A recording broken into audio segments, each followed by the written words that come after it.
A ver, aquí tengo un problema yo con mi audio. Ahora sí, de nueva cuenta, ¿sí me escuchan y me ven? Sí, muy bien, buen día. Perfecto, buen día. Bien, pues agradezco que se encuentren presentes en esta aula virtual y les ofrezco una disculpa, vengo de otra actividad y a veces el tráfico de la Ciudad de México no tiene palabra. A ver, permítame sacarlo.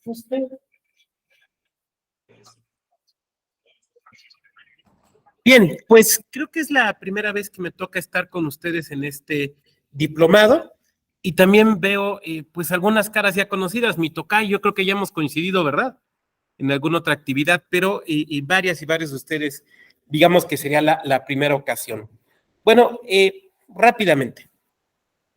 Soy el doctor Luis Octavio Vado Grajales. Yo no tengo problemas si me dicen doctor, licenciado, maestro. Mientras no me digan güey, no tengo problema, ¿no? Y vamos a ir avanzando. Voy a ir platicando con ustedes algunas cuestiones de este tema que hoy nos ha convocado y quiero pedirles que me apoyen para ir dejando hacia el final las preguntas, los comentarios, las reflexiones que ustedes quieran hacer, porque si no, a lo mejor la compañera Alejandra nos hace una espléndida pregunta, un muy buen comentario y me clavo, me voy por ahí y ya no regreso y ustedes desde luego se merecen una clase sistemática y ordenada. Entonces, si tienen a la mano una libretita y una pluma, pues ahí pueden anotarla o también podemos hacer uso de la caja de comentarios, ¿no? Que tenemos aquí en perdón, en la transmisión. Entonces, bueno, son los comentarios, digamos, previos que yo quisiera plantearles a ustedes. Bueno, dicho esto, vamos a empezar a hablar de prerrogativas y fiscalización, financiamiento de partidos políticos. A ver, ahí hay varias cuestiones de las que tenemos que plantearnos, ¿no? La primera de ellas es la cuestión relativa a por qué nos debería interesar, por qué al Estado mexicano le debería interesar el tema de cómo los partidos políticos obtienen sus recursos y la manera en la que los invierten. La realidad es que esto admitiría varias respuestas. Una primera respuesta, digamos, teórica, o digamos, históricamente adecuada, tendría que ver con la naturaleza de los partidos políticos. La Constitución mexicana considera a los partidos, ustedes lo saben, como entidades de interés público. Al considerarlas como entidades de interés público, eso quiere decir que no son, sí me siguen escuchando bien, ¿verdad? Perfecto. Quiere decir que no son meramente personas físicas como cualquier otra persona física, sino que cumplen una cierta función que constitucionalmente es relevante, en razón de que participan, colaboran o resultan fundamentales para efecto de conformar la voluntad popular, ¿no? Esa es la función esencial de los partidos políticos. Y que nos ha preocupado históricamente que en un estado como el nuestro, el estado mexicano que se asume democrático, los partidos sean democráticos. Dicho de otra manera, repudiamos jurídica, institucional, seguramente de manera personal también, la posibilidad de tener partidos antidemocráticos. Queremos partidos que cumplan con la Constitución, queremos partidos que no atenten contra la democracia. Y por lo tanto, queremos partidos que sepamos las fuentes de sus ingresos. Una segunda respuesta que me parece es muy clara a partir de la reforma constitucional de 2014 es que en la materia electoral existe un principio, ustedes lo conocen, que es el principio de máxima publicidad. El principio de máxima publicidad señala, entre otras razones, o más bien, entre otros elementos, que los partidos políticos están obligados a cumplir con las reglas de transparencia y de acceso a la información. Básicamente, como si fueran una autoridad. De hecho, ustedes lo saben. La Ley General de Partidos Políticos establece, señala que deben de cumplir con los mandatos de transparencia de la misma forma que si fueran una autoridad y que tienen que tener incluso una instancia interna, una unidad, alguna instancia interna encargada de las cuestiones de acceso a la información. Digamos que esas son dos respuestas que son correctas, que derivan de la propia Constitución, de la naturaleza jurídica que tienen los partidos políticos y también, insisto, de este mandato de máxima transparencia o de máxima publicidad. Y es cierto, los partidos políticos no son meramente o no son como cualquier otra asociación civil o cualquier otra sociedad civil. En eso, me parece, podemos encontrar una similitud con las asociaciones religiosas. Desde luego, yo no estoy diciendo que es lo mismo un partido que una asociación religiosa. Claro que son cosas diversas, claro que son cosas distintas. Lo que estoy diciendo es que, así como las iglesias tienen un estatus jurídico particular, que es el de ARs, asociaciones religiosas, sucede exactamente lo mismo con los partidos políticos. Son entidades de interés público. O sea, que nos interesa lo que hacen. Esto tiene varios impactos. El primer impacto tiene que ver en la relación que tienen con la ciudadanía, en particular con sus militantes, porque ustedes lo saben, los partidos políticos tienen obligaciones a respetar respecto de sus militantes. No pueden, por ejemplo, simplemente expulsarlos por la voluntad de él o de la dirigente. Y por otro lado, decíamos en estas cuestiones de financiamiento y de fiscalización. Ahora bien, una segunda explicación que no deja a un lado, digamos, esto que hemos platicado que está en la Constitución, no podría dejarlo, es la Constitución, pero que lo complementa, pues es la realidad política, ¿no? O sea, la realidad en la que nos encontramos el día de hoy, donde pues, cuestiones que tienen que ver con el crimen organizado hacen que nos preocupemos acerca del financiamiento electoral. Hace poco, en esta semana, ayer, antier, se presentaba aquí en esta misma aula, bueno, este es el aula 4, pero completa es, digamos, el aula magna de la Escuela Judicial, teníamos un evento, que era el evento que se llama del Pleno a la Plana. Y entonces se hablaba de algunas cuestiones que se vinculaban con esto y se decía, bueno, de repente hemos tenido ya elecciones de gubernaturas donde se ha acreditado la participación del crimen organizado, aunque no ha llegado a ser lo suficiente como para acreditar la determinancia. Pero ya ahí está.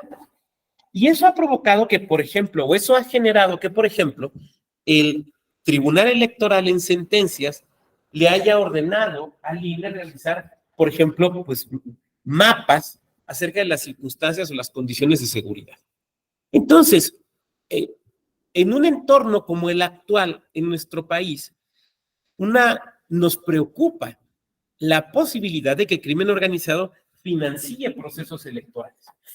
Entonces, no podríamos permitir, no sería democrático, pues, permitir que un candidato o una candidata dijera, bueno, pues yo me financio de un dinero que unos señores dejaron aquí afuera en una maleta de 6 millones de pesos, donde dijeron, pues es ahí para la campaña. Oye, ¿cuál es el origen de esos recursos? Pues no sé, pero pues aquí me los dejaron y que es que para la campaña.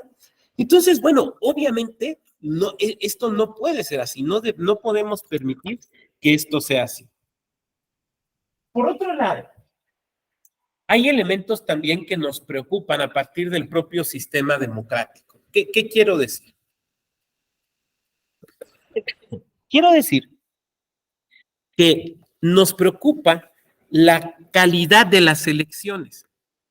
Nos preocupa cómo se puede hacer llegar a la ciudadanía las ofertas políticas que pretenden, digamos, el favor ciudadano. Esto fue un punto central en algunas de las reformas políticas electorales que hemos tenido en México. Ustedes saben que ahorita, bueno, pues estamos justamente inmersos en un tema de reforma electoral. Estoy seguro que varias y varios de ustedes, por ejemplo, tomaron el curso autoejecutable que ofrecimos de la reforma electoral. Estoy seguro también que han estado atentos pues a las decisiones que han tomado, por ejemplo, la Suprema Corte de Justicia de la Nación. Y por un lado, para conocer la primera parte de la reforma electoral, lo que se conoció como el Plan B, y esta primera parte que tuvo que ver con modificaciones a la Ley General de Comunicación Social y a la legislación en materia de responsabilidades de servidores públicos, y que, como ustedes saben, fue declarada inconstitucional. Y que están atentos a lo que pase con la segunda parte de la reforma electoral, que fue impugnada con posterioridad, porque, como saben, se publicó en otro momento. Estoy hablando de lo que tiene que ver con las reformas a la Ley General de Instituciones y Procedimientos Electorales, a la Ley Orgánica del Poder Judicial Federal y la expedición de una nueva ley de medios de impugnación. Que, digamos, esa parte, como ustedes saben, se encuentra todavía sub iudice, la Corte no la ha resuelto, pero que también se encuentra suspendida, ¿no? Entonces, bueno, pues ahí tenemos también estos elementos. Quisiera hacer ahí un comentario que me parece pertinente. Digamos, hablando dentro de la lógica de las reformas electorales, ¿no?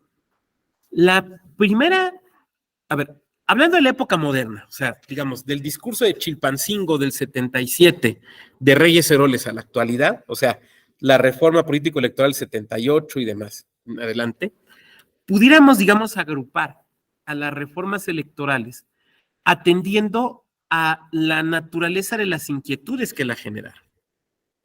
La reforma electoral del 78 fue esencialmente una reforma electoral que tuvo que ver con la credibilidad de las elecciones, ¿no? Porque fue provocada, ustedes lo saben y si no ahorita lo comento, por los hechos de la elección del 76, que en la elección federal de 1976, en la elección de presidencia de la República, solo hubo un candidato. Pregúntenle a sus abuelitos, sus abuelitas que votaron en el 76, y la boleta presidencial de ese año solo tenía un nombre, que era el de José López Portillo, porque era el candidato del PRI, el candidato del Partido Auténtico de la Revolución Mexicana, el PARM, el candidato del Partido Popular Socialista, aquel fundado por Lombardo Toledano, el PPS, y ya. Oiga, doctor, pues usted mal, ya estaba el PAN no pudo tener candidato. Todo apuntaba a que iba a ser don Pablo Emilio Madero Belden, muchos años después candidato presidencial del Partido Demócrata Mexicano, pero no obtuvieron los porcentajes necesarios en la Asamblea Nacional Panista. Entonces el PAN se fue sin tener candidato. No hubo candidatos. Alguien más me va a levantar la mano y va a decir, ¿qué pasó, doctor? ¿Se está usted olvidando de don Valentín Campa? Añejo líder sindical que fue candidato del Partido Comunista. Sí, pero fue una candidatura testimonial, porque el Partido Comunista no tenía registro. Fue una candidatura meramente testimonial. Por eso dijo, con un mucho de cinismo, pero un mucho de verdad, don José López Portillo, refiriéndose a su elección, con que mi mamá hubiera votado por mí, hubiera ganado. Y tenía razón, porque no había ningún otro candidato. Entonces, frente a eso, viene una primera crisis que obliga a las primeras reformas, que son reformas de corte aperturista, donde la idea es abrir el espacio político electoral para que participen los partidos de oposición. Y quiero que nos fijemos en algo. Bien decía este personaje que yo he citado, Jesús Reyes Heroles, bien decía que la forma es fondo. Yo mencionaba hace un momento que esto inicia con el discurso de Chilpancingo de 1977. ¿Qué es el discurso de Chilpancingo? Bueno, había una vieja tradición política. Yo sé que la mayoría de ustedes son muy jóvenes y esto ya no lo conocieron, lo narraré. Había una tradición política en México ya desaparecida que consistía en lo siguiente. Cuando venía el informe del gobernador o de la gobernadora, que además se hacían oralmente, ya ven que ahora ya los mandan ahí con un propio, con DHL y ya ni se preocupan. Pero antes era el día del gobernador, ¿no? Entonces iba a la legislatura y viene eventote y saludaba a niños, apapachaba a viejitos y demás. Bueno. La tradición era que se invitaba al presidente de la República como testigo de honor. Los presidentes nunca iban, pero siempre mandaban a un secretario o secretaria de Estado. Y dependiendo la cercanía con el gobernador o el mensaje que se quisiera mandar, era qué secretario te mandaba. Entonces, vamos a suponer, mi tocayo Luis Octavio, vamos a suponer que él es el presidente y yo soy gobernador, y nos llevamos muy bien. Entonces, cuando lo invito, ya sé que él no va a ir, pero me manda el secretario de Gobernación, o sea, está diciendo, acá mi tocayo es cuate, ¿no? Pero es el informe del compañero Francisco Javier, y resulta que Francisco se equivocó y apoyó al otro cuando quedó Luis Octavio. Entonces, Luis Octavio, en lugar de mandarle al secretario de Gobernación, le va a mandar al director del Departamento de Asuntos Generales, así como diciendo, pues este no está tan cercano, ¿no? Bueno, al informe del gobernador Figueroa en Guerrero, López Portillo manda a don Jesús Reyes Heroles, que era el secretario de Gobernación. Recordemos algo, Figueroa fue un gobernador en Guerrero que prácticamente no hizo campaña porque estuvo secuestrado por la guerrilla. Fue en el Guerrero de los 70s, el Guerrero de la Guerra Sucia, el Guerrero donde lo que había eran guerrillas. A ese estado, en ese contexto, en ese momento, el presidente de la República manda al secretario de Gobernación a decir, vamos a abrir el sistema político, vamos a permitir que la izquierda tenga registro y compita en las elecciones. Y por medio de un sistema de representación proporcional, le vamos a garantizar el acceso a las cámaras. O sea, en Guerrero, en el Guerrero de la guerrilla, mandan al secretario de Gobernación a decir, bajen de la guerrilla y compitan electoralmente. Es un mensaje potentísimo, es un mensaje potentísimo. Las reformas de los años, esa digamos es la lógica de la reforma del 77, 78 y de las reformas de los 80. Las reformas de los 90 son las reformas que nos van a importar para nuestro tema, porque tienen que ver con la equidad en la contienda.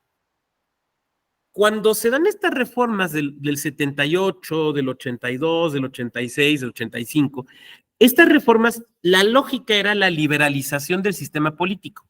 O sea, la lógica era, vamos a permitir, sobre todo a la izquierda, que compita electoralmente. Le vamos a dar registro, porque no tenían registros para competir como partidos políticos. Ustedes van a decir, pero ya estaba el PPS y el PPS era de izquierda. Sí, pero era un partido satélite, ¿no? La auténtica izquierda, estoy pensando, por ejemplo, el Partido Comunista, estoy pensando el Partido de Revolución de los Trabajadores, el PST y demás, no tenían, eran grupos políticos que no tenían registro. A partir, entonces, de la reforma del 78 se les da registro. Pero la lógica de esas reformas no era que realmente pudieran competir, no era que pudieran aspirar a disputar el poder político. Era, vamos a darles el registro para que no anden echando tiros allá en el cerro, les vamos a permitir tener el acceso a algunos cargos plurinominales, pero nada más. No, fueron reformas, digamos, se les ha llamado así, aperturistas, pero no reformas que buscaban realmente la posibilidad de que pudieran competir electoralmente de manera viable. Son las reformas de los 80, por ejemplo, la que crea el entonces Tribunal de lo Contencioso Electoral, las de inicios de los 90 que dan origen al Instituto Federal Electoral, las que se preocupan por la equidad en la contienda. O sea, el planteamiento, o sea, el tema central de esas reformas ya no fue cómo le hacemos para que la izquierda participe electoralmente, sino la pregunta fue, ¿cómo le hacemos para que las contiendas sean más equitativas? ¿Por qué razón? Pues porque las elecciones, vamos, no eran plenamente democráticas. Una cosa es que tengas el registro para contender, o sea, que tengas garantizado aparecer en la boleta, y otra cosa es que se den las condiciones materiales que te permitan realmente contender. Son dos situaciones distintas. La naturaleza de esta segunda serie de reformas fue justamente esa. ¿Cómo le hacemos para que los partidos políticos puedan contender y auténticamente disputar las elecciones? Es cierto que ya se habían dado elecciones en las cuales realmente, o sea, en los goles, en la realidad, sí se había dado una auténtica disputa por el voto. Pero esto había sido accidental, no planeado y sobre todo, digamos, no tutelado, pues, por el sistema jurídico. Estoy pensando específicamente en las elecciones de Chihuahua, las de la gubernatura de 1985, ¿no? Que dan lugar después a una huelga de hambre y que dan lugar a lo que alguien por ahí llamó el famoso fraude patriótico, ¿no? Que dijo, no podemos permitir que gane la reacción. Bueno, deberías permitir que gane quien tenga los votos, pero bueno, ok. Esta segunda oleada de reformas tuvo, digamos, insisto, a partir de los años 80 del siglo pasado, tiene dos vertientes. Buscando justamente la equidad en la contienda. Una vertiente que tiene que ver con la imparcialidad de los órganos que se encargan de los procesos electorales y que llevó a la desaparición del método de la autocalificación de las elecciones, ¿no? O sea, este método en el cual los propios diputados, diputadas, senadores, senadoras calificaban su propia elección, los propios ayuntamientos, las propias legislaturas de los estados, mediante la creación de todo este sistema electoral con autoridades que son imparciales. Eso por un lado. Por otro lado, el de las condiciones de la competencia electoral respecto de los partidos políticos. Esto es, ¿qué medidas se pueden tomar para que los partidos políticos puedan materialmente competir? ¿No? Y ahí surge la idea de las prerrogativas de los, bueno, vamos, no que surja, ahorita voy a explicar por qué no, pero ahí el acento es en las prerrogativas de los partidos. Esto es, en los elementos materiales que le permite a los partidos políticos realmente competir en un plano más o menos de igualdad. O sea, digamos, esta otra vertiente de la equidad en la contienda. Desde luego, la imparcialidad, o sea, en la primera vertiente de la equidad, la imparcialidad de las autoridades no solo es algo deseable, sino es algo que se debe de conseguir y que se debe de garantizar, ¿no? Ese es un elemento fundamental. Y ahí existen muchos mecanismos para lograrlo, ¿no? Desde la necesidad de que no se adelanten criterios, el hecho de que si un consejero, una magistratura ha adelantado un criterio, se excuse del asunto, procedimientos de responsabilidad, remoción, todo eso. Pero la equidad absoluta en la contienda, desde la perspectiva de los partidos políticos, la verdad es que como un absoluto, pues no se va a conseguir, ¿no? Porque siempre los partidos políticos pues va a haber quien sea más hábil que otro, pues en las cuestiones de propaganda, o va a haber alguno que pulse de mejor manera el sentir popular, o habrá alguno cuya ideología sea hasta por una cuestión circunstancial más acorde con el estado de ánimo, digamos, de la población o de la ciudadanía en un momento determinado. Aquí me anuncia que está fallando la red, pero ¿sí me ven y me escuchan? ¿Sí? Ok, bueno, mientras ustedes ven y me escuchan está bien. Es que me apareció aquí, me empezaron a desaparecer y me decía que había fallos en la red, ¿no? Bueno, ok. Pero sí lo que se debe buscar son elementos objetivos, materiales, mínimos, que den eso, un piso mínimo para competir. A partir de ese piso mínimo, pues ya podrá haber una serie de diferencias, ¿no? Que tengan que ver incluso con la fuerza electoral, el peso ciudadano de cada partido político, pero sí que exista un peso mínimo. un piso mínimo, perdón. Ahí es donde entra el tema de las prerrogativas. Ahora, la verdad es que hay, digamos, tres grandes modelos en el mundo, ¿no? Hay un modelo absolutamente liberal, que es el modelo americano, que implica que los partidos políticos, pues cada quien obtenga sus recursos y los apoyos que pueda obtener, en el cual prácticamente no hay un modelo de supervisión o de control o de fiscalización o de contraloría por parte del Estado. Ustedes saben que las elecciones americanas incluso las elecciones federales, son reguladas en el ámbito de lo local e incluso en los condados, ¿no? Por eso, cada candidato presidencial tiene que registrarse ante las autoridades electorales locales y en algunos casos hasta de los condados. No hay algo parecido a un INE en Estados Unidos. Oiga, ¿cómo no está la Comisión Federal de Vigilancia Electoral? Sí, pero su función es prácticamente casi que de testigo y es una comisión prácticamente no solo con muy pocas facultades, sino prácticamente sin funcionamiento, porque su integración es paritaria por parte de los partidos políticos, entonces prácticamente. Y las reglas electorales son esencialmente reglas locales.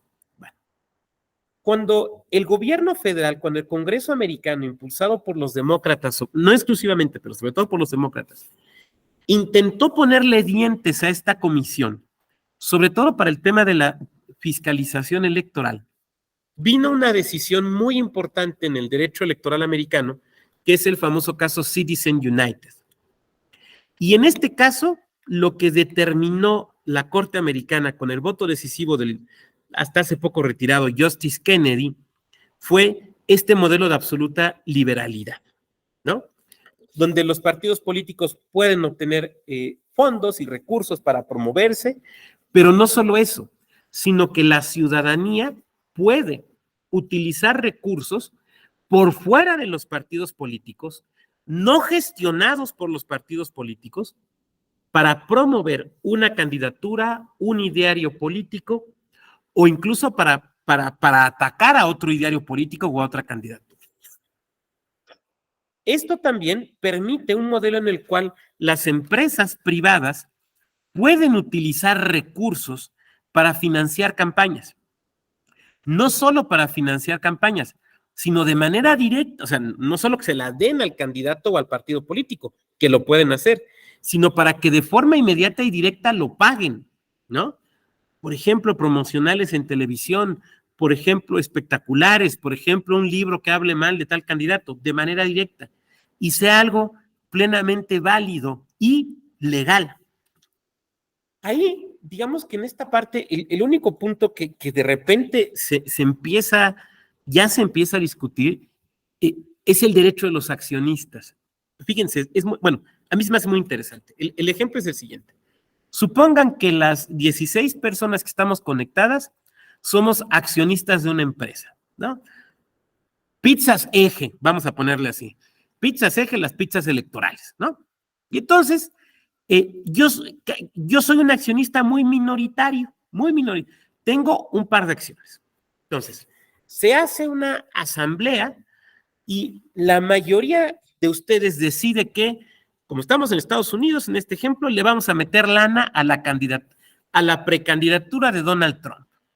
Y entonces yo digo, oigan, yo soy latino, este señor no nos quiere, yo estoy en desacuerdo con eso. Yo no quiero que se usen recursos de la empresa, recursos de la sociedad para financiar esa campaña. Ya dije que en Estados Unidos eso es legal, pero yo lo estoy planteando desde la perspectiva de mi preferencia política como socio de la empresa. Y entonces incluso yo digo, ¿saben qué? Yo soy demócrata y yo no quiero que gane Don Trump, ni siquiera quiero que sea candidato. Bueno, y entonces lo que se ha estado llevando a los tribunales ahora no es, fíjense qué interesante, no es si la empresa privada puede financiar o no, o apoyar o no, o invertir dinero o no en una campaña política a favor o en contra de un candidato, sino los derechos de los accionistas minoritarios que pertenecen a otra corriente política. O sea, si se fijan, no se plantea desde el derecho electoral, se plantea desde el derecho societario, lo cual a mí me hace muy interesante. Hay otros casos que se han presentado en Estados Unidos, ¿no? El dueño de una cadena de pizzas muy famosa, no voy a decir cuál porque tampoco se trata de hacer ni publicidad a favor ni publicidad en contra, pero que tiene sucursales en México y que el primer nombre de la empresa es Papa. Bueno, este dueño, digamos, de la marca, cuando viene la reelección de Barack Obama, públicamente dice, si gana Barack Obama, yo voy a despedir gente de mi empresa. Así la soltó, directa. Ganó Obama y despidió gente de su empresa. Bueno, es el modelo, digamos, que se permite en Estados Unidos. Este modelo también, por ejemplo, de financiamiento, que ha dado lugar a lo que se conoce como los super PACs. ¿Alguien ha oído hablar de los super PACs? ¿Alguien ha oído hablar de ellos? El ejemplo es el siguiente. Hay grandes empresarios o digamos millonarios o multimillonarios americanos que suelen financiar candidaturas, sobre todo hacia el Partido Republicano. Estoy pensando, por ejemplo, los muy famosos hermanos Koch, ¿no? Entonces, de repente, o sea, puede ser que una sola persona o una sola empresa, digamos, tome al candidato o al partido en un distrito o en un estado y sea prácticamente quien lo financie y prácticamente sin tope alguno, ¿no? Esa es una posibilidad. La otra posibilidad es formar los famosos super PACs. Vuelvo a poner el ejemplo. Supongan ustedes que, por ejemplo, Florida, ¿no? Que ahorita ha estado tanto en el mentidero político. Supongan que vienen las elecciones de Florida. Y supongan que nosotros 16 que estamos en esta aula virtual, somos medianos productores de naranja en Florida. Ya ven que Florida es el estado naranjero, ¿no? Entonces, no somos de los más grandotes así multinacionales, pero tampoco somos de los que nada más tienen ahí su huertito de naranjas y venden jugo de naranja en la carretera. Somos empresas medianas, ¿no? Que juntas hacemos un bloque pues importante. Y entonces nos juntamos y decimos, a ver, nosotros nos dedicamos al negocio de la naranja. Queremos apoyar a las candidaturas que abanderen, voy a poner un ejemplo, el que se prohíba la entrada de productos derivados del jugo de naranja a Estados Unidos que vengan de otros países, ¿no? Probablemente si solito Juan o si solita Margarita quisieran apoyar una candidatura al Senado de Estados Unidos, pues lo apoyarían con unos pocos miles de dólares. A lo mejor alcanzaría ahí para pagar una barbacoa, un evento. Pero si nos juntamos entre los 16 y entre los 16 cada quien le va a poner una suma significativa, va a resultar que a lo mejor nuestro apoyo significa millones de dólares, ¿no? Eso es un super PAC. En Estados Unidos, eso, en términos electorales, a eso le llaman un super PAC. Entonces, llega un candidato que dice, oigan, yo quiero ser candidato, yo quiero ser aquí el senador por Florida y no sé qué. Y llega entonces con Fernando Hernández y le dice, Fernando, pues tú apóyame, ¿no? Vamos a ver, vamos a platicar. Y Fernando le dice, oye, ¿sabes qué? Mira, yo en lo individual, digo, sí simpatizo contigo, pero tenemos un grupo, te vamos a invitar a platicar y si nos convences, ahí te van a ir como 20 millones de dólares para la campaña. Entonces nos vamos a una reunión, todo esto es público. O sea, todo esto no es en la oscuridad, ¿no? O sea, no crean que se quieran de ver ahí en la casa. O sea, no, todo esto es abierto. A ver, don Fernando, nosotros queremos esto y esto y esto y esto. Y principalmente lo que queremos es que usted nos garantice que va a promover una legislación en la cual se va a prohibir la entrada de productos de jugo de naranja a otros países. No, bueno, lo que pasa es que déjenme decirles, es que el Tratado de Libre Comercio, a ver, nosotros nos viene valiendo, o sea, yo no sé qué tengas que hacer, pero tú tienes que hacer esto. Bueno, pero es que fíjese que la libertad de comercio, entonces sabes que a ti no te vamos a apoyar.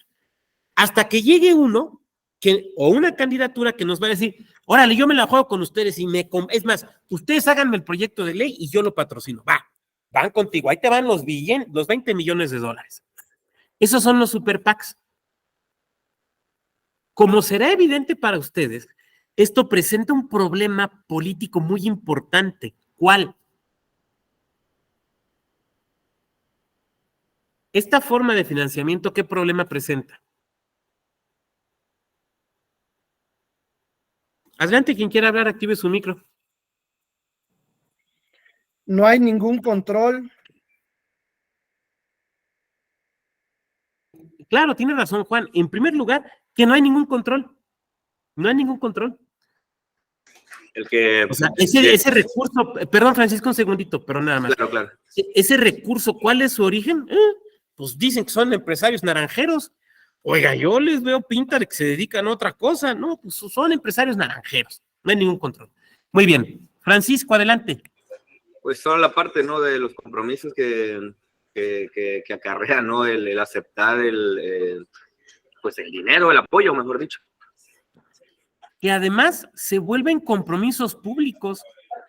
Exacto. O sea, ¿cuántas veces nosotros aquí hemos escuchado en México, por ejemplo, no hablo de ningún lugar en particular, ¿no? No, pues es que piensen ustedes en un municipio de estos municipios que eran rurales, pero se están volviendo urbanos por su cercanía con una metrópoli, ¿no? Y que entonces viene el tema del cambio de uso de suelo. Y ya sabemos todo lo que tiene que ver con los cambios de uso de suelo, ¿no? Y entonces, pues es que se rumora que tal empresa constructora, pues es la que pagó la campaña, ¿no? Pero pues está difícil de probar. O sea, acá, digamos, se hace de forma oculta porque no es válido. Pero allá en Estados Unidos es público. Bueno, yo dije hace rato, por ejemplo, los hermanos Koch, ¿no? Que financian campañas del Partido Republicano. Vamos, no vayan a pensar que lo sacó de la Deep Web y de que no, ahí está. Es información pública. Ellos mismos lo dicen. O sea, no es nada oculto, eso es lo que quiero decir, o sea, es totalmente público, porque es a partir del caso Citizen United, es algo perfectamente legal. Muy bien. Francisco, tú ya hablaste, ¿verdad? Muy bien. Luis Octavio creo que estaba poniendo algo adelante, tocayo. Buenos días, tocayo, doctor. No, nada más, pues no habría equidad, ¿no? O sea, supongamos si alguien tiene más influencia o tiene la habilidad de conseguir más financiamiento y alguien no, pues habría ahí como, no sería parejo, pues. Gracias, doctor. No es parejo. Exactamente, no es parejo, no hay equidad y como bien nos señala también Luis Fernando, no hay limitaciones de financiamiento. Todo eso estoy de acuerdo, pero ahora, y desde la perspectiva de los partidos, ¿esto tiene algún efecto?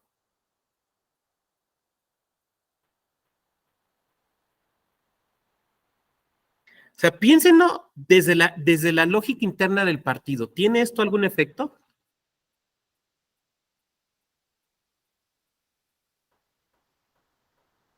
¿O no?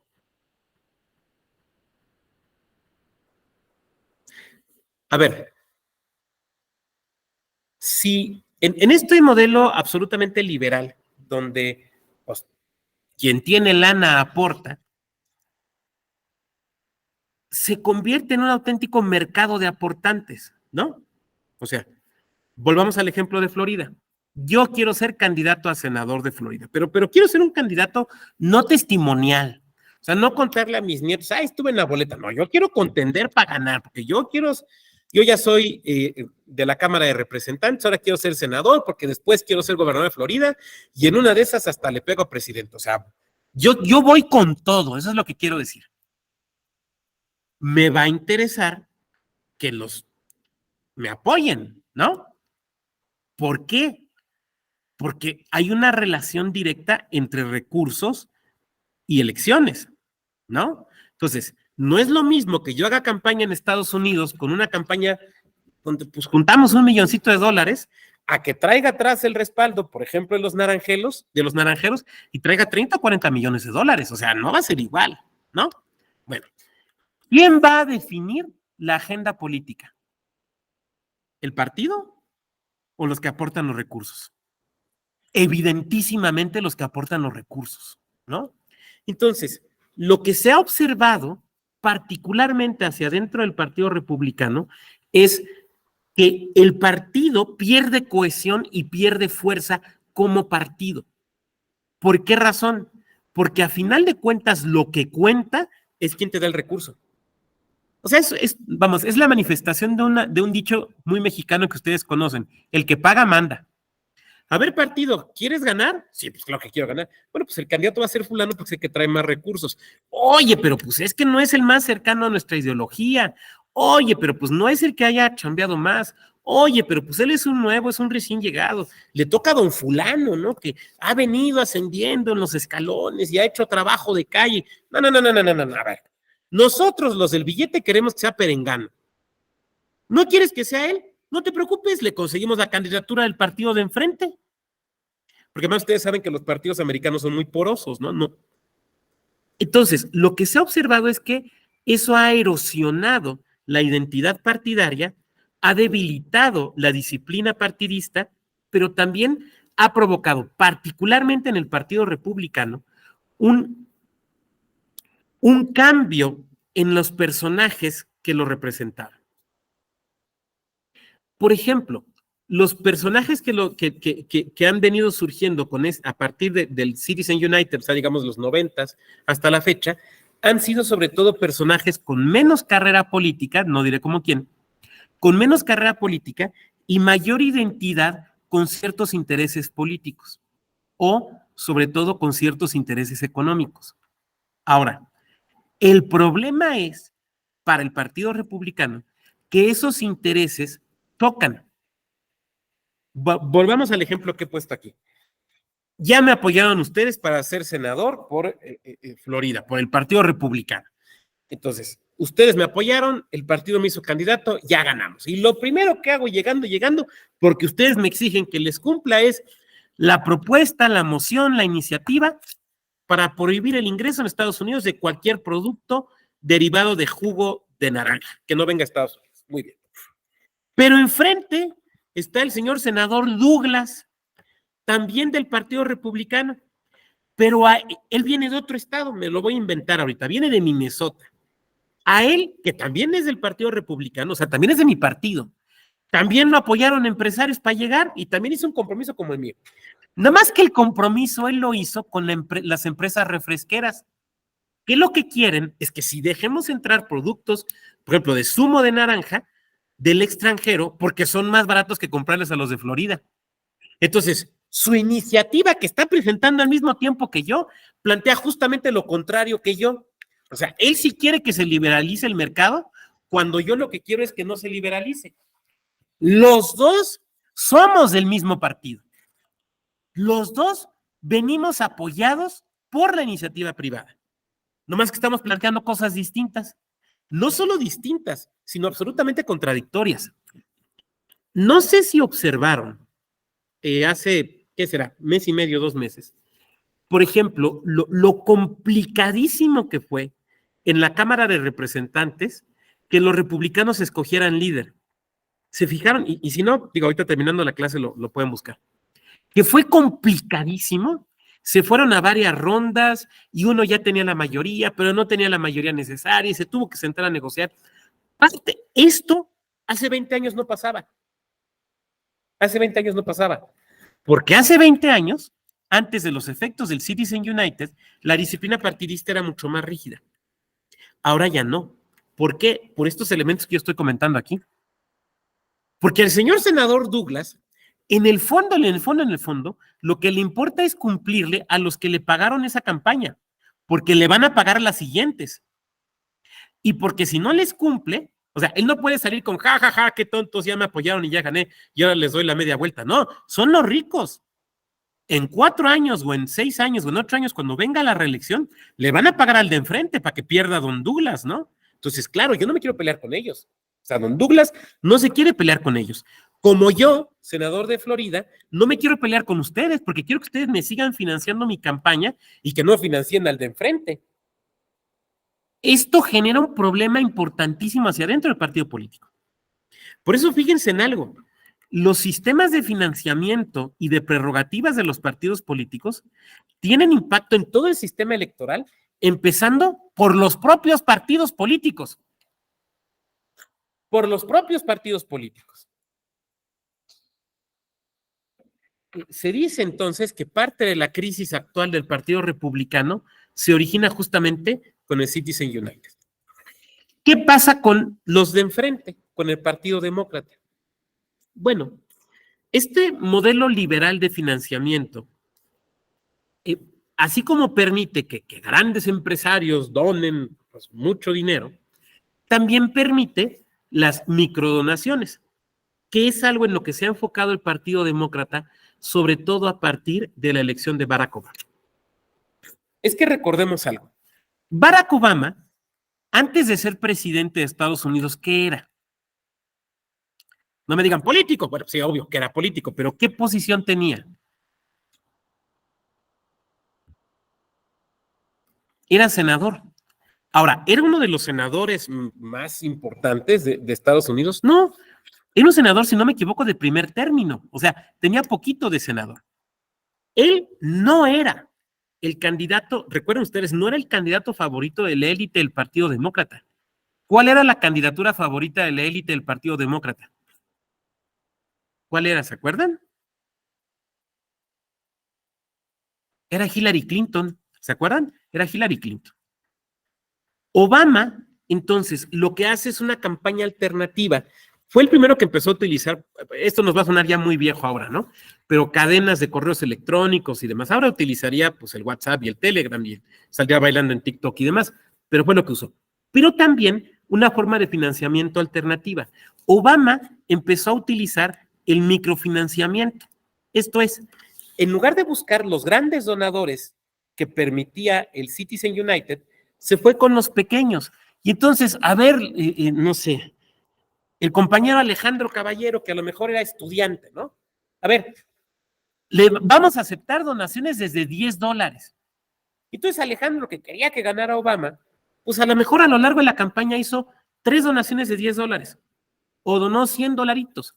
Oiga, doctor, eso es muy poco. Sí, pero cuando son millones de personas, son millones de dólares. Entonces, ese esquema de financiamiento es un esquema muy del Partido Demócrata. Por ejemplo, después quien lo ha utilizado de forma constante ha sido Bernie Sanders. Ustedes lo ubican. Otra forma muy del Partido Demócrata de financiamiento son las famosas cenas o comidas donde se cobra el cubierto. Esto es muy interesante. El ejemplo es el siguiente. Supongamos una cuenta que yo quiero ser el candidato en Florida, pero no de los republicanos, sino de los demócratas. Entonces, los grandes de los billetes no me van a querer dar. Pero lo que vamos a hacer es una comida con el candidato Don Bado, aquí en Fort Lauderdale. Vamos a hacer una comida grandota con 1,000 personas, para que escuchen ahí un discurso y ahí coman con el candidato y más unas parrilladas y un mero a la veracruzana y lo que ustedes quieran. Pero la entrada no va a ser abierta, sino que te va a costar entrar. Entonces el compañero Francisco quiere ir, va a tener que pagar $1,000. Entonces, no es que uno diga, oiga, pues va a ser el hot dog más caro de mi vida, por 3 hot dogs y una soda, $1,000 está carísimo. No, es que en realidad es dinero para la campaña. Es una forma de financiamiento. El Partido Demócrata tiende mucho a estas formas alternativas de financiamiento. Ahora, en este modelo también, y aquí lo vinculamos con el acceso a radio y televisión, las empresas televisivas o de radio pueden donar perfectamente sus tiempos en radio y televisión y pueden entrevistar cuantas veces quieran a un candidato y no entrevistar al de enfrente. Incluso no solo no entrevistarlo, sino mofarse del de enfrente sin darle espacio. Ustedes lo saben, las cadenas de televisión en Estados Unidos suelen identificarse con un partido político. Por ejemplo, si yo digo Fox News, ¿con qué partido se identifica? ¿Con el republicano? Efectivamente, y es totalmente republicana, ¿no? Totalmente republicana. Vamos, no hay un intento de equidad en la información, de imparcialidad en la información. No, es totalmente cargar hacia un lado, como hay otras que son cargadas hacia el otro lado. Entonces, Oiga, es que ¿cómo es posible? Ya entrevistaron 20 veces al candidato. Imagínense que eso sucedía en México, ¿no? Que una cadena televisiva solamente entrevistara al candidato de cierta forma, ¿no? Y ya lo llevaron a preparar a la mañana, y en Ventana salió bailando con Pedrito Sola. El programa de la noche ya lo entrevistaron varias veces, y los de ni existen, o existen solo para criticarlos.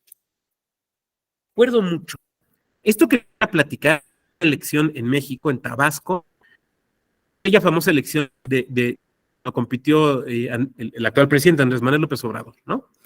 Donde se presentó información, por ejemplo, de la cobertura que había dado la televisora estatal a las elecciones.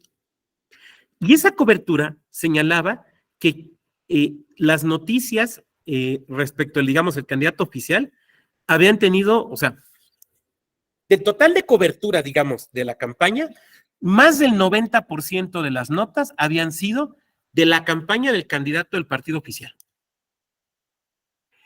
Y lo que habían sacado de notas del candidato de la oposición, que en ese momento había sido López Obrador, todas negativas.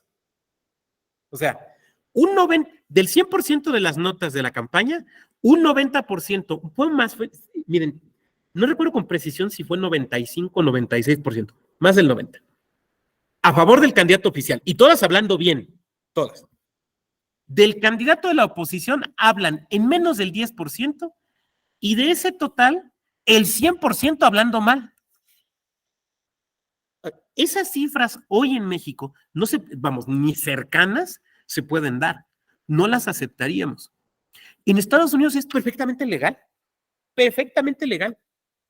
Y entonces, si el compañero Alejandro Caballero, un caso de Zamora, me acuerdo otro caso, una diputación federal de Zamora, ¿no?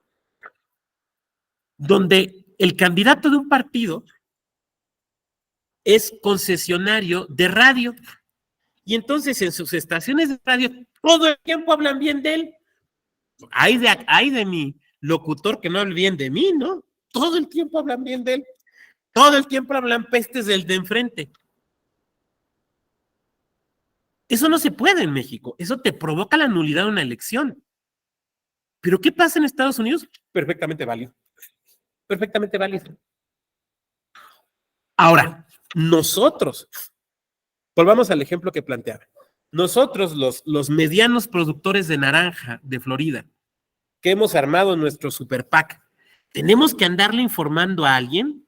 Va a venir alguien del INE americano aquí a supervisarnos y a fiscalizar y a ver tus cuentas. Ni madres, perdonen el tecnicismo. Ni hay que decirles, ni nos van a fiscalizar. Es nuestra lana. Nosotros hacemos con nuestra lana lo que queremos. Ya pagamos impuestos. ¿Qué más quiere revisarnos?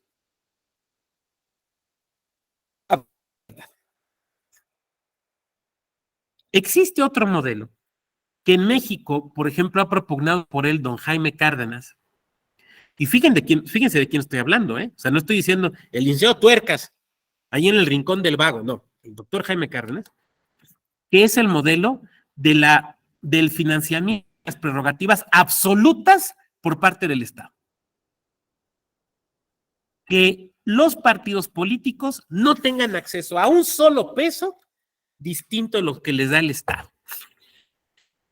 Y entonces, sea el Estado quien les dé los recursos.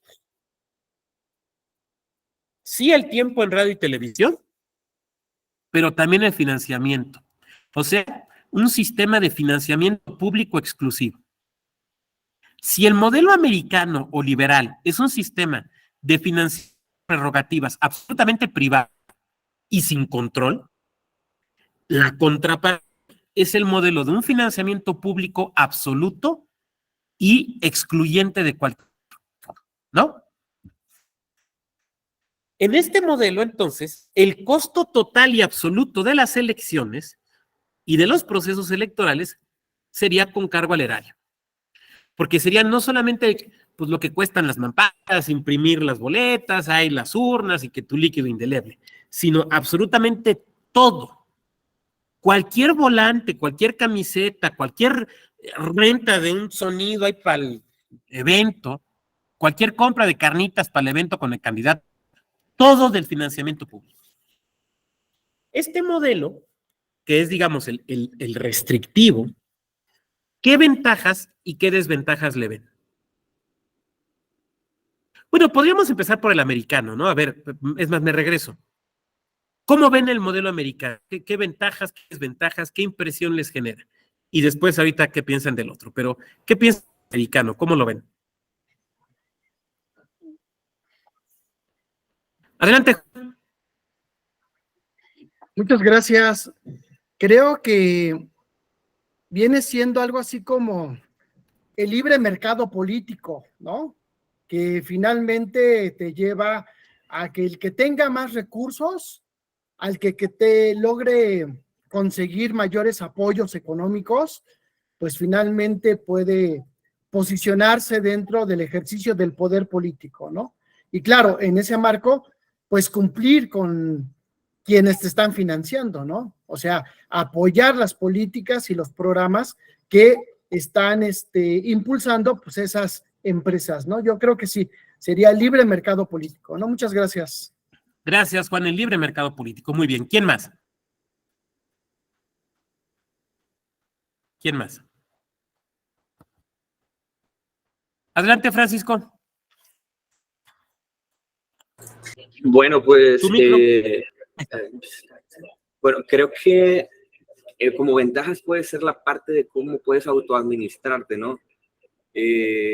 Como mencionábamos hace unos momentos, tú ya sea como candidato o como grupo, como partido, tienes la oportunidad, vaya, de poder determinar la forma de elegir tu financiamiento o de aceptar tu financiamiento, ¿no? Ya sea por medio, como menciona usted, de un grupo específico de empresarios, de un solo empresario. Se ve mucho en Estados Unidos esa parte de, por ejemplo, llegan diputados, senadores con una tarea específica, la de apoyar el muelle del puerto de no sé qué ciudad o qué pueblo específico. Y listo, eso prácticamente es parte de su trabajo, pero pues va la parte de que ya está cumpliendo con los intereses o con lo que iba convenido, ¿no? En su apoyo. La parte de, bueno, ya creo que me metí un poquito ya igual a la parte de lo negativo, ¿no? La parte de que vaya, estás prácticamente, pues no sé si decir amarrado, pero sí comprometido, cortas la oportunidad de realizar otro tipo de trabajo o de legislación, ¿no? En ese sentido. Creo que pues eso sería ahorita por lo del tema de Estados Unidos, el caso específico de Estados Unidos. Y fíjate, Francisco, que comentas, viene a mi memoria algo que estaba yo obviando. Así como esto lo hacen las empresas, también lo hacen las iglesias. Entonces, de repente, por ejemplo, puede ser que alguien llegue, quitemos el puede ser, llegan, ¿no? Con una agenda de contenido eminentemente religioso. Por ejemplo, nosotros, este conglomerado de iglesias de cierta confesión, te vamos a apoyar y tenemos muchísima lana, porque tienen mucha lana. Pero tú te vas a oponer al aborto, al matrimonio igualitario. Oiga, pero es que pues yo en lo personal digo que cada quien se case con quien quiera. Mira, nos vale chetos tu opinión personal. Lo que queremos es que impulses esta agenda. Y es lo único que te vamos a pedir. Bueno, sí, desde luego. Bien, muchas gracias. Juan, has vuelto a levantar la mano, dale. Sí, perdón. Quería también en este ejemplo plantear el caso del Partido Verde Ecologista, que hizo un compromiso con las televisoras y que finalmente logró colocar a algunos diputados, ¿no? Por parte de las televisoras. Gracias. Muy bien. ¿Quién más? Muchas gracias, Juan. Yo creo que estos son, digamos, como peligros, ¿no? Pero también tiene ventajas. A ver, ¿qué ventaja le vemos? Vamos a encontrarle ventajas, porque también... A ver, yo creo que una ventaja es que le salen muchísimo más baratas las elecciones, porque no hay que estar financiando partidos políticos. O sea, se ahorran todo el financiamiento público. Ustedes recuerdan que, hablando justamente de esto de las reformas electorales, ¿no? Como que la generación de las reformas electorales en la 4T tiene dos sentidos profundos. Uno, la reconfiguración de las autoridades electorales y dos, el costo del sistema electoral. Ahora, en el costo del sistema electoral, esto se ha logrado por el lado o se busca por el lado de reducir la estructura de las autoridades electorales, que es lo que se busca. Pero recordemos algo, la propuesta original, incluso el propio presidente de la República, era reducir el financiamiento a los partidos políticos. O sea, digamos, el plan A versión 1, porque ya ven que hay plan A, plan B, plan C. El plan A, la primera versión del plan A, ya ven que el plan A fue la reforma constitucional que no pasó. Pero la primera versión del plan A, y recuerden que esto se discutió hace como año y medio, era reducir el financiamiento de los partidos políticos. O sea, el presidente lo dijo, o sea, hay que reducirlo. De ahí vino toda esta idea de que los partidos políticos puedan regresar dinero. ¿Se acuerdan? Que incluso esto sí encontró una expresión en el plan B, dentro de la reforma a la Ley General de Instituciones y Procedimientos Electorales, ahí se regulan los supuestos y el procedimiento a seguir para que los partidos regresen parte del financiamiento público. Entonces, claro, ¿cuál es la manera más rápida de reducir el costo de las elecciones en México? Quitemos el financiamiento público. Quitémoslo y vayamos a un modelo como el americano, donde todo sea el financiamiento que consiga cada partido. Ahora, la pregunta es, ¿queremos eso? Esa es la pregunta. Hay quien dice, sí, oiga, pues nos vamos a ahorrar una la nota, ¿no? En un país como el nuestro, con tanta desigualdad y con tantas necesidades, órale, habrá quien diga, oiga, y entonces sí va a valer que van a llegar unos señores de sombrero, cinturón piteado y dejarme ahí una maleta con 7 millones de pesos para la campaña. Bueno, a ver, aquí hay varias manos levantadas, vámonos en orden. Francisco, luego Juan y luego Luis. Pues esa parte de lo de quitar financiamiento público, ¿no? No sé, en Estados Unidos ahorita lo que platicábamos es la forma de la forma de obtener el dinero, los donativos, las cenas benéficas, XY, ¿no? Aportaciones específicas de empresarios o de personas. No se ve, o al menos no tenemos como que esa percepción de que al menos la delincuencia esté directamente ligada o cercana, ¿no? al proceso, cosa todo contrario a lo de aquí. Aquí lo primerito que diríamos en estados hasta específicos sería de que los primeros que se van a meter es ciertos grupos, ¿no?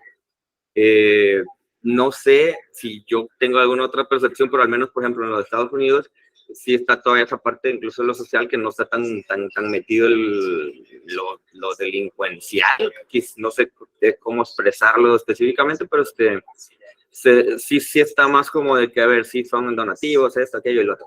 Pero acá lo primerito que pensaríamos sería que va a estar metido la mano negra, ¿no? Por así decirlo. Yo creo que en Estados Unidos ni saben, mano, como prácticamente no fiscalizan. Pero, o sea, digo creo porque no lo hacen, entonces la verdad es que ni ellos ni nosotros sabemos. Pero sí, muchas gracias. Juan y luego Luis. Dale, Juan. Sí, gracias. Creo que también estaría ahí infiltrado el recurso de la delincuencia organizada, ¿no? Y de alguna forma, lo que ya se ha visto en algunos municipios es que ni siquiera se meten a la presidencia municipal o a la tesorería, sino lo único que piden es la Dirección de Seguridad Pública, ¿no? Y con eso ellos tener libre territorio para poder hacer cosas, ¿no? Entonces, creo que sí sería un riesgo que quienes gobernaran fueran gente comprometida con la delincuencia organizada, ¿no? Muchas gracias. Gracias, Juan. Luis, adelante. En verdad, pues también podría significar mayor dependencia de donaciones y aumentaría el riesgo de corrupción y poderes de los intereses privados en la política. Imagínense que el PAN o el PRI o inclusive Morena pueda financiar, por ejemplo, con el empresario Carlos Slim o con Salinas o con Azcárraga o con Germán Larrea de Grupo México, las campañas electorales para las próximas elecciones. Aumentaría el riesgo de corrupción y hasta podrían colarse dentro de la política. Esa es una. Y dos, reduciría la capacidad de los partidos para llevar a cabo campañas efectivas y competir en igualdad de condiciones, originalmente sí para los partidos más pequeños y menos conocidos, esto aplica especialmente. Y la eliminación podría ser vista una medida de austeridad y forma de reducir el gasto público. En cierta parte concuerdo, pero podría involucrar lo que anteriormente mencioné, o sea, en una palabra, tendría pros y contras y tener efectos en la política y la democracia en este país. Eso es lo que yo considero pertinente. Y que además se suma lo que han dicho Luis y Juan antes de dar la palabra a Luis Octavio. Y esto también se vincula con otro tema que es el de topes de gastos de campaña, ¿no? O sea, ¿cuánto es lo que se puede gastar? Perdón, pero a veces los topes son irreales. Miren, les voy a platicar un caso que a mí me tocó. En mi otra vida, o sea, mi vida entre 2014 y 2020, cuando fui consejero del OPLE de Querétaro, se nos presentó un caso muy peculiar. Había un municipio, es un municipio pequeño, en la zona de la sierra, es un municipio que produce manzana, licor de manzana riquísimo, unas manzanas muy sabrosas, que es el municipio de San Joaquín, un municipio muy chiquito, boscoso. Bueno, a la hora de hacer los cálculos de los topes de gastos de campaña y de precampaña, nos pasan la tabla. Entonces, veo la tabla y ¿saben cuál era el tope de gastos de precampaña en ese municipio? Eran 10,100, 10,200 pesos. Cuando me pasan esa tabla y veo ese dato y dije, esto está mal. Entonces le hablo al compañero, al director de organización, oye, güey, no puede ser. No, sí es, doctor. A ver, vamos a correr la fórmula. Corrimos la fórmula y esa era la cantidad. O sea, para gastos de tope de campaña, de tope de precampaña, les alcanzaba para una barbacoa y con una sola ronda de cubetas de cerveza. O sea, bastante. O sea, 10,000 pesos. ¿Es un tope real? Alguien de aquí me va a decir, ay, doctor, pero usted mismo está diciendo que es un municipio chiquito. Bueno, sí, es pequeño, pero hay gente y está poblado y es complicado porque pues, está en medio del cerro, hay que trasladarse. O sea, la realidad es que era un tope de gastos de campaña irreal. O sea, a veces me parece, no estoy justificando ilícitos, quiero ser muy claro, no estoy justificando ilícitos, pero a veces cuando la norma no se compadece de la realidad, se te presentan problemas. Pero bueno, sí, claro. Adelante, Luis, adelante.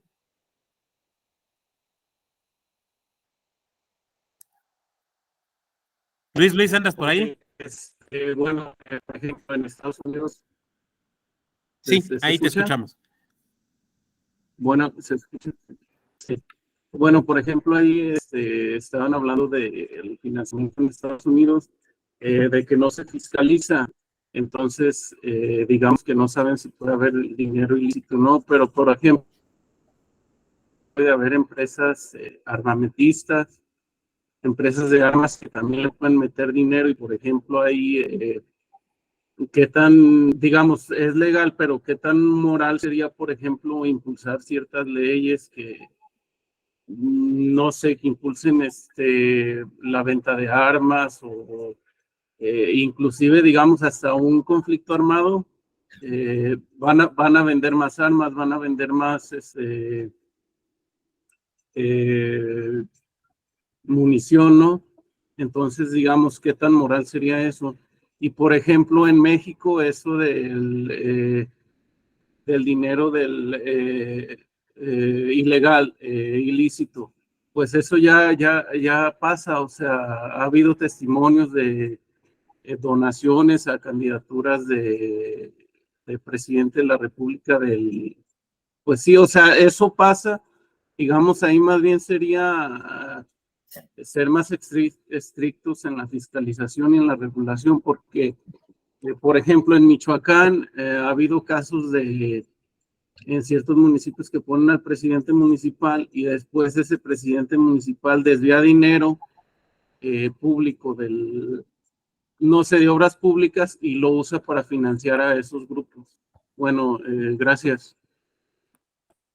Es que es lo que dicen, ¿no, tocayo? De que el que paga para llegar, más bien el que cobra para llegar, luego tiene que pagar, ¿no? Sí, ¿no? Desde luego, vamos. Este segundo modelo, entonces, que nos presenta, digamos que en México lo ha abanderado el doctor Cárdenas, y vuelvo a lo mismo, o sea, fíjense de quién estamos hablando. Este segundo modelo, digamos que tiene la ventaja de la certeza, ¿no? Sabemos perfectamente de dónde sale cada cosa y cuál es el destino.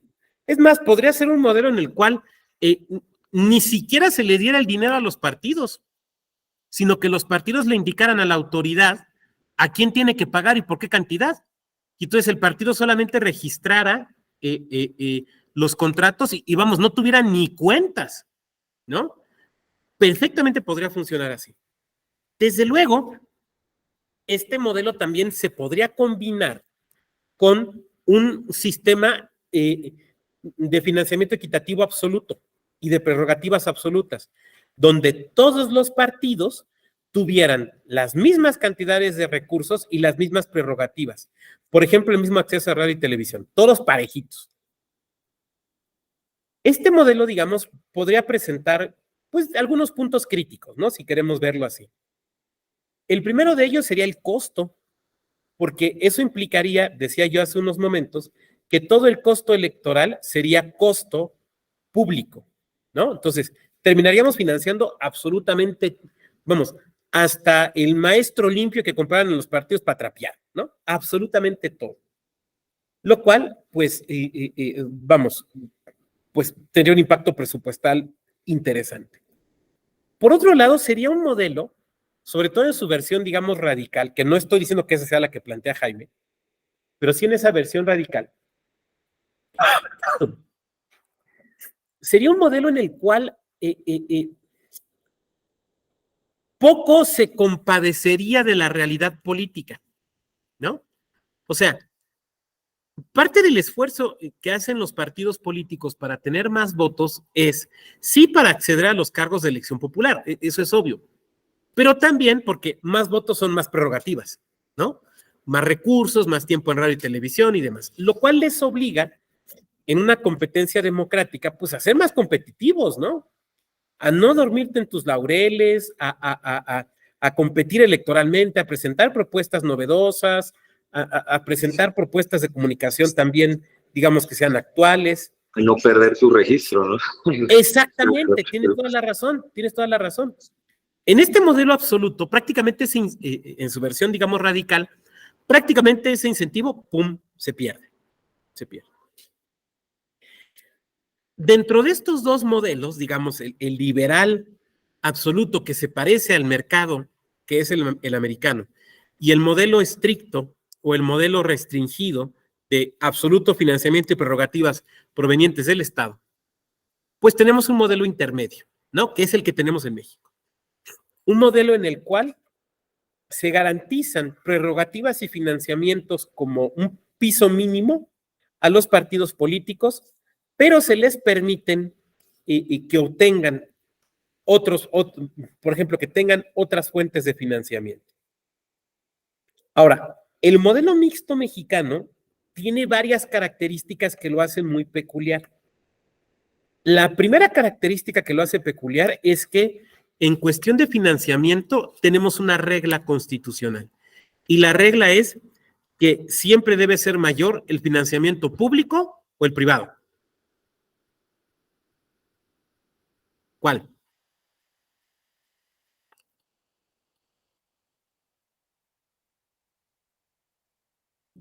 El público, ¿no? O sea, siempre el financiamiento público debe ser superior al financiamiento privado.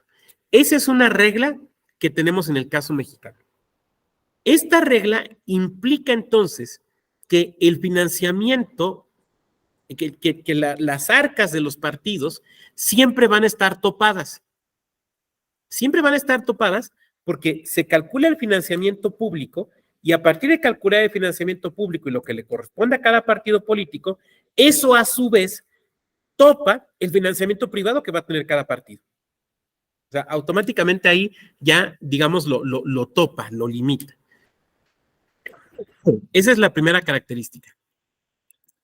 La segunda característica del sistema, del modelo mexicano, es que tenemos un modelo de prerrogativas que incluye radio y televisión. Normalmente, las prerrogativas que el Estado otorga tienen que ver solamente con aquello que el Estado da o que el Estado cobra. Por ejemplo, en el caso mexicano, franquicias postales. En la reforma electoral, por cierto, quitan las franquicias telegráficas. ¿Por qué las quitan? Pues porque ya nadie las usa, ¿no? O sea, prácticamente sabe que ya desapareció. Pero las franquicias postales, o por ejemplo, prerrogativas en materia fiscal, ¿no? Bueno, entonces, en los países donde existe este modelo, pues eso se establece. Pero lo que hace muy peculiar al modelo mexicano es el tema de radio y televisión. ¿Por qué? Porque en México, radio y televisión es visto como una prerrogativa, no como una posibilidad de contratación individual de partidos políticos o de candidaturas. Esto, ustedes lo saben muy bien, a partir de la elección presidencial de 2006 y de la reforma político-electoral constitucional de 2007.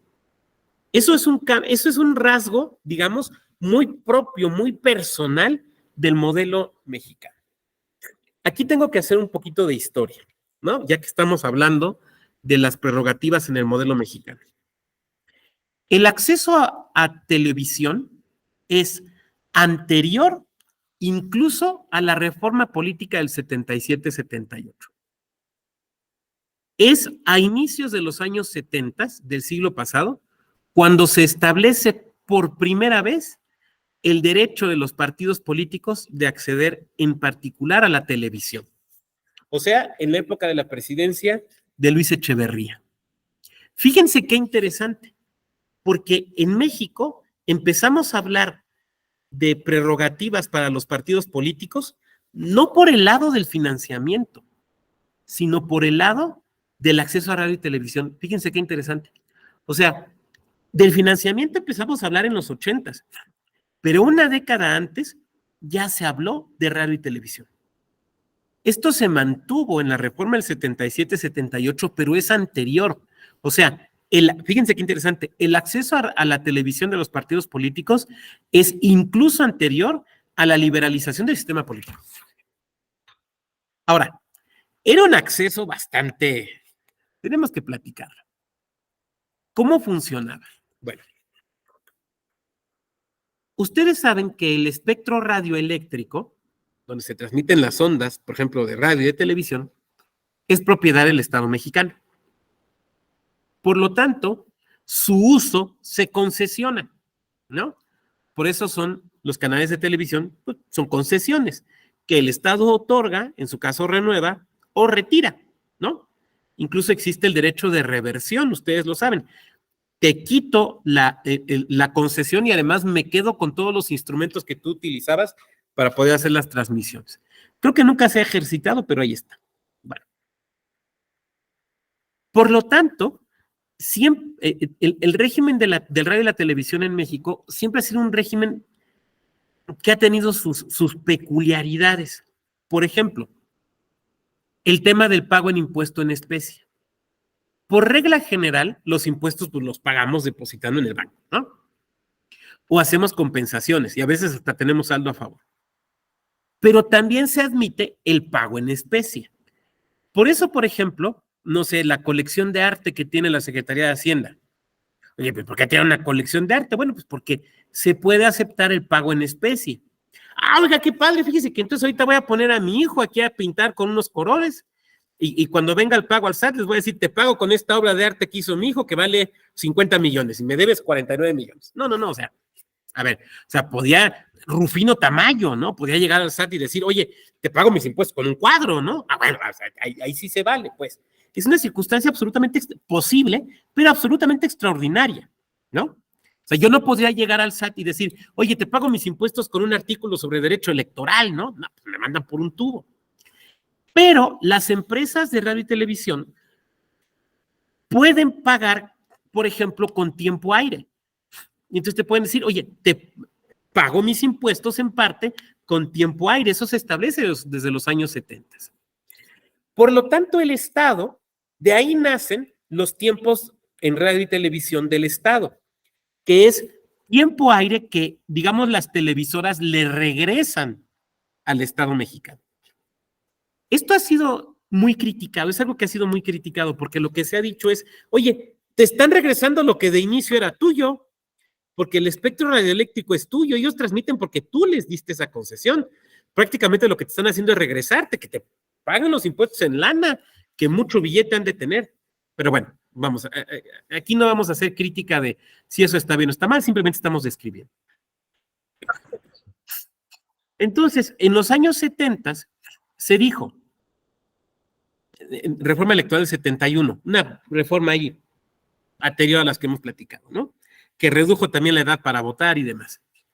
Los partidos políticos tendrán acceso a la televisión para debatir sus programas, sus visiones, su ideología. Ok. Entonces, no era un acceso en radio y televisión para spots, como lo entendemos ahora, sino para programas de debate. Y eso dio lugar a un programa de televisión que ustedes, digo, porque insisto, son gente muy joven, no vieron, pero pregúntenle a sus papás, que se llamaba Partidos Políticos. Era un programa de televisión que se llamaba Partidos Políticos, que existió y se transmitió en los 70s y 80s del siglo pasado. Y era un programa, duraba más o menos media hora, uno a la semana, donde pues un periodista o una periodista ahí conducía e invitaban a los líderes o a los representantes de los partidos políticos para debatir sobre un tema. No sé, el futuro de México, la democracia en México. Esa era la manera en la que se ejercía la prerrogativa del acceso a televisión. Entonces, no era con spots, no era con anuncios, no era con movimiento, nada, no, sino era con salir con que te invitaran a un programa de televisión. Ahora, ya se imaginarán. ¿Ustedes creen que ese programa lo tenían que transmitir las televisoras? ¿Ustedes creen que lo sacaban, digamos, terminando el partido Chivas América? ¿Ustedes creen que lo transmitían a la hora de la comida, donde mucha gente tenía prendida la televisión? Obvio no, lo sacaban después de la película que venía después del noticiero nocturno, por ahí de las 12 de la mañana, de la noche o de la 1 de la mañana, o lo sacaban en los programas, lo sacaban 5 o 6 de la mañana, antes del inicio de los programas noticiosos. ¿Quién lo veía? Nadie. Nadie. Bueno, lo veía quien tenía insomnio. Yo lo llegué a ver por eso. Porque siendo chamaco, de eso que tenías insomnio, y pues no había tabletas, no había internet. Yo lo que hacía para dormir era sacaba un tomo de la enciclopedia y me ponía a leerlo hasta que me dormía. Pero luego no me funcionaba. Pues prendes la tele. Y en esas horas de la madrugada solamente había 2 programas. Uno, que era el noticiero del campo. Me acuerdo, donde te hablaban acerca de cómo sembrar el maíz y cómo cuidar a las cóconas y demás, que no me importaba. Y otro, que era el programa de los partidos políticos. Entonces veías ahí unos señores ya muy veteranos hablando con un periodista ya medio desconocido sobre la democracia en México. Nadie los veía, pero ahí estaba. Ahí estaba. ¿Por qué lo transmitían esas horas? Porque la obligación de la estación era transmitirlo, pero no en un horario. Fíjense qué diferencia, ¿no? Hoy, ¿cómo accedemos a la prerrogativa de radio y televisión? Según el peso electoral. Y se sortea y es en spots. Y los spots son en un buen horario, ¿no? De 8 de la noche a, si no me equivoco, creo que de 8 de la mañana a 9 de la noche. O sea, en un horario donde la gente está escuchando el radio. Horario estelar, ¿no? Exactamente lo que le llaman el famoso horario AA o AAA. No, aquí te transmitían en un programa, en un horario en el que, vamos, ni vendían anuncios, ni quien quisiera comprar anuncios.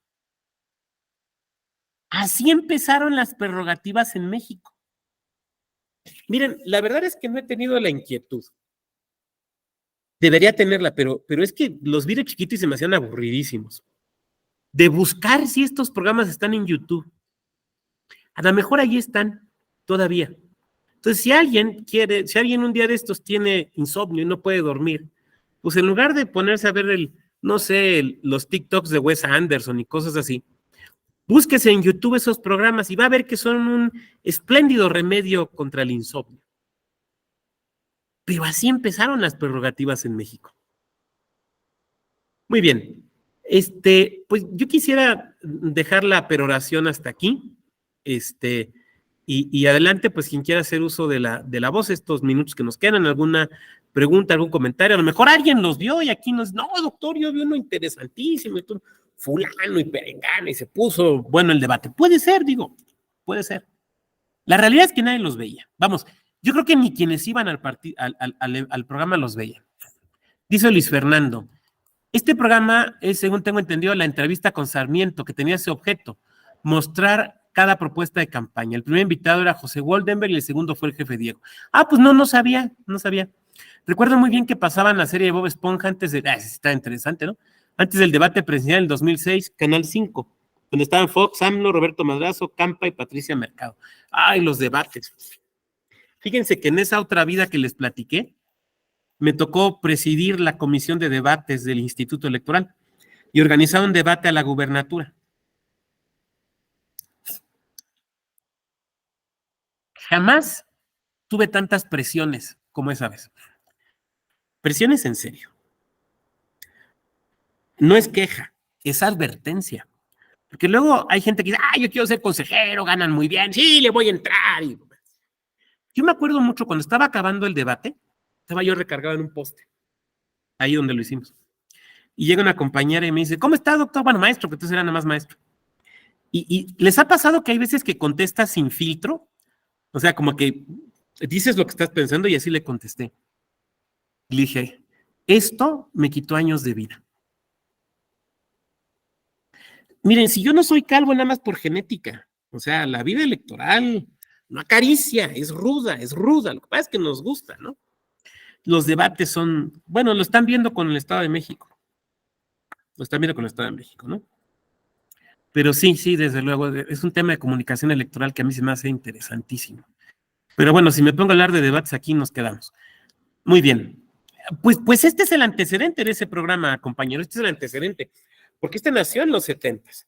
Me acuerdo mucho, era además un escenario negro donde estaba el conductor sentado de un lado en unas sillas como altas y del otro lado estaban los señores, porque ahí siempre eran señores, ¿no? Los que iban a hablar, ¿no? Aburridísimos. Muy bien, ¿quién más? Claro, a lo mejor si hoy ven cualquier programa de los 70 se les va a hacer aburrido, ¿no? Pero bueno, ven, no sé, los polivoces y los chistes ya no van a caer bien, ¿no? Pero bueno, ¿quién más? Bueno, si no hubiera ningún otro comentario, yo les agradezco mucho su amable presencia, su paciencia en lo que tardé en conectarme, pero como habrán visto, pues aproveché que hablo rápido para tratar de recuperar el tiempo, ¿no? Entonces, pues les agradezco mucho, y pues continúan con su clase el día de mañana. Hasta luego, muy buen día. Buen día. Hasta luego, maestro. Gracias, hasta luego. Hasta luego. Un gusto.